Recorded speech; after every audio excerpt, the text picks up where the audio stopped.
you would have to have finite universes within a universe, maybe. But then those finite universes would still be in a universe, and once those finite universes explore enough of themselves, then they peer into the fact that they're part of a greater universe.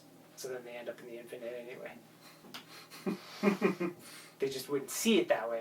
Hence, it's so easy for people to have very limited viewpoints of reality and like materialistic and like cause and effect is the only way that things are, and then they die. Like they have to have the limited viewpoint that has to exist within the universe for perspectives to be so limited that a human being, despite all of its potential, still can have the consciousness of something like a red blood cell that has one job and just goes through the motions and is a slave to corporations and whatever else.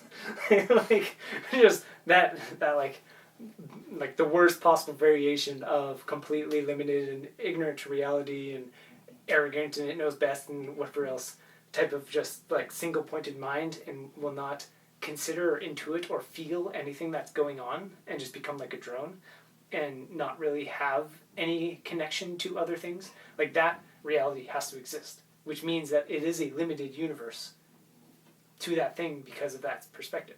Mm-hmm. And then you can scale that infinitely small until they're a cell, infinitely big until they're no longer a human.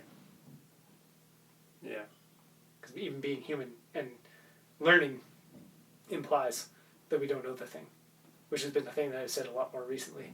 It's almost becoming like a universe doesn't make mistakes thing. I've said it, quite a few people have just like learning and getting better and whatever implies that there's something that we're bad at or we have had struggled with or we haven't thought of yet or haven't considered yet or haven't fallen into and stumbled into it yet to learn, or it's difficult for us, whatever it is. Like learning, you can learn like infinitely fast, infinite again, and it still implies that this thing is hard or this thing is, it has escaped me up to now. How? What else could there possibly be that I need to learn? Like it's implied in it that it's hard. There was a painter friend of mine who was showing us a painting she did and then saying, I was trying to get this specific effect or look to it and I couldn't really get it, and maybe I'll be able to get it if I just do more paintings and whatever, and I didn't really ask more, but I was thinking like, has this person asked themselves right now, why is it not working? Because what's going to be the case when they see it later and understand, oh, I can do it now. And, maybe it is, they do have to do more things to do it, but it's also interesting when it's like, it's just the paint and the thing, and you're going to use the same materials later. Mm-hmm. How is it going to change? Yeah.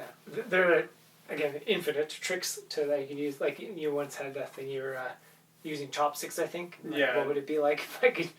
like that, if I had just always used chopsticks. Yeah. For every How would I do this if I have always been doing it?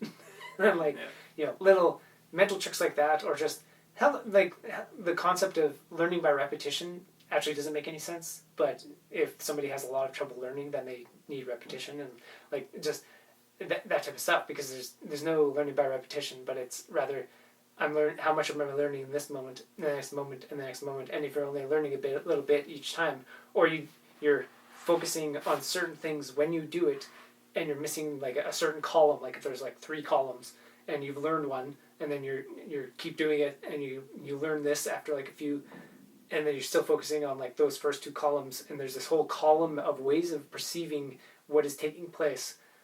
And you keep repeating it, and you're not quite looking at that column, but you're looking at the first 2. You're like refining these 2, but you're still not picking up on this. And like, so that's where the repetition would come in. It's like you're doing it, and you're getting a little better, but in these first 2 columns, and you're just not quite aware enough to pick up all of it. So you need to repeat until eventually it's almost like a Zen Quan. You tire yourself out of trying to learn, and then spontaneously combust into the last one, which is how a lot of the majority of like miracle healing and stuff is. People keep trying to hammer their heads through a wall. It's like, you need this kind of medicine, this kind of whatever thingy, and then eventually the person just spontaneously heals, and it's like, what? Like that happens more often than not when it comes to most weird chronic illnesses and whatnot. And it's like, it happens on large scales like that, if you want to call that a large scale, or just tiny little things of like the kid is learning to walk and they're walking, but they're more intuitive, so they're aware of their things because all they're doing is paying attention to the moment and feeling, and they walk really fast. And as people grow up, if they try and learn to like do more complicated things like rollerblade or skate on ice, they start to miss columns of the experience because their awareness is focused on the analyzing part, the analytical. I gotta make sure I balance properly, and you're just not quite feeling the moment entirely to know that you don't have to think about your balance. You can trust yourself to balance. It almost reminds me of my friend AJ was talking about bike riding with no hands, and he's like, I one day realized that if I'm about to fall when I'm biking with no hands, I'll probably catch myself with my hands to balance before I actually fall. So I just stopped using my hands and like started to just trust that I would catch myself if I was about to fall and stop being afraid of it and like, easing off halfway, and then eventually I could just do it all the time, and then I'm not scared of falling, and because I can know that I'm going to be able to catch myself. It's not that hard to catch yourself. There's handles right there. So yeah, that type of thing. That happens at every level of life and learning.